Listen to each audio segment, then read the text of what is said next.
Elektabilitas pasangan calon gubernur dan wakil gubernur DKI Jakarta Basuki Cahayapurnama dan Jarod Saiful Hidayat belum tertandingi hasil survei SMRC. Ahok Jarod memperoleh 44,4% suara. Namun banyak yang menginginkan Pilkada DKI berlangsung 2 putaran. Hujan deras yang mengguyur kota Bandung selama 30 menit menyebabkan ruas jalan Paster banjir hingga 1 meter. Akibat banjir, arus lalu lintas terganggu.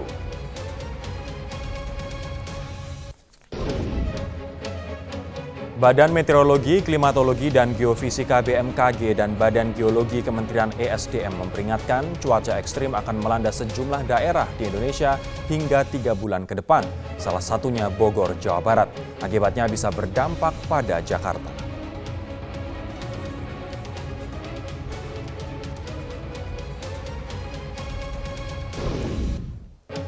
Pemirsa, selamat malam. Gejolak pertambangan pasir di Selok Awar-Awar ternyata sudah berlangsung lama. Sebelumnya tidak banyak yang mengungkapnya sampai akhirnya terjadi pertumpahan darah. Kasus pembunuhan petani pejuang penolak tambang pasir di Lumajang ini menjadi peringatan bahwa banyak kasus serupa yang semestinya juga menjadi perhatian serius pemerintah. Selain topik ini, nanti kita juga akan membahas terkait dengan bagaimana kans dari 3 calon Gubernur dan Wakil Gubernur DKI Jakarta di tengah maraknya survei yang diluncurkan oleh beberapa pollster beberapa waktu belakangan. Kami akan membahasnya saat lagi bersama saya, Rory Asyari.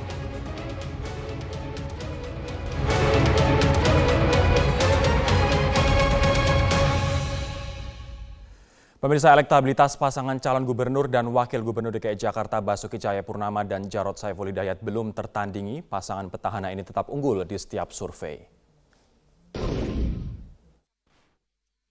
Hasil survei yang baru dirilis Saiful Mujani Research and Consulting masih menempatkan elektabilitas pasangan petahana Ahok Jarot di posisi teratas.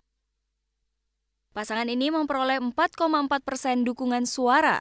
Bahkan, tingkat kepuasan atas kinerja Ahok mencapai 75%. Memang ada penurunan dari survei kita sebelumnya di bulan Juni itu, tapi masih tetap penduduk yang puas terhadap kinerja ekonomi Ahok lebih banyak ketimbang yang tidak puas. Nah, selama itu positif, maka positif pula dukungan ke incumbent. Pasangan Ahok Jarot juga masih yang terkuat dalam hasil survei terbaru yang dirilis Skala Survei Indonesia. Meski menurun, dukungan terhadap Ahok Jarot jauh mengungguli 2 pasangan lainnya. Ada peluang Pilgub DKI berlangsung 2 putaran. Saya lihat dengan tingkat keyakinan pemilih yang masing-masing kandidat yang sudah di angka 90% ke atas dan distribusi sekarang sudah 18, 19, dan 33, kita berandai-andai suara 27,9% itu kalau seandainya diberikan ke salah satu calon selain Ahok, itu masih belum bisa mencapai 50%. 50% plus 1. Itu artinya potensi terjadi putaran 2 cukup besar. Pilgub DKI memang berpeluang berlangsung 2 putaran. Selain diikuti 3 pasangan calon, pemenang harus unggul 50% plus 1 suara. Tak heran jika ada pasangan calon yang berharap pilkada berlangsung 2 putaran, sehingga memungkinkan peralihan dukungan dari calon yang tidak lolos putaran kedua. Namun, patut diingat, hasil survei SMRC menunjukkan 70% pemilih tidak akan mengubah pilihannya. Tim Liputan, Metro TV. Kita akan melihat grafik dari hasil survei SMRC beberapa hari yang lalu. Pasangan Ahok ditempatkan atau sebagian besar responden memilih pasangan Ahok sebanyak 44,4%.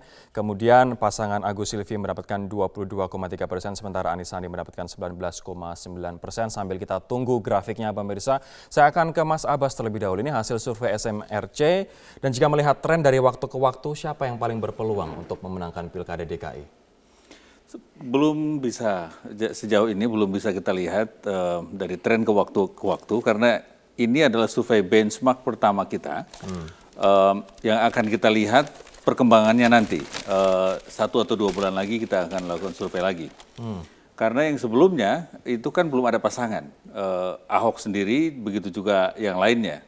Dan pada saat itu juga di beberapa survei sebelumnya, itu kan nama Agus Yudhoyono belum keluar.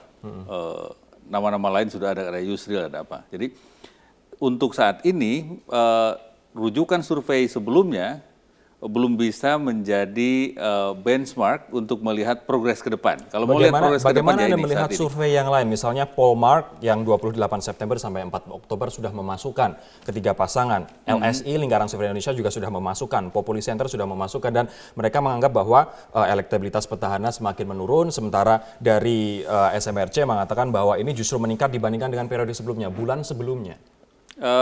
Sebetulnya tidak meningkat dari perbandingan tiga pasangan ini, karena ini benchmark pertama yang membandingkan arah dukungan publik terhadap tiga pasangan itu. Jadi baru pertama kali ini kita melakukan survei dengan tiga pasangan, gitu.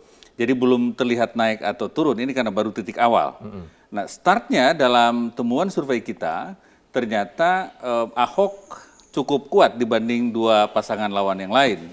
Kalau sendiri 44,4 sekian, terus kalau berpasangan, Ahok berpasangan dengan Jarot itu 45,4%. Ada kenaikan sedikit.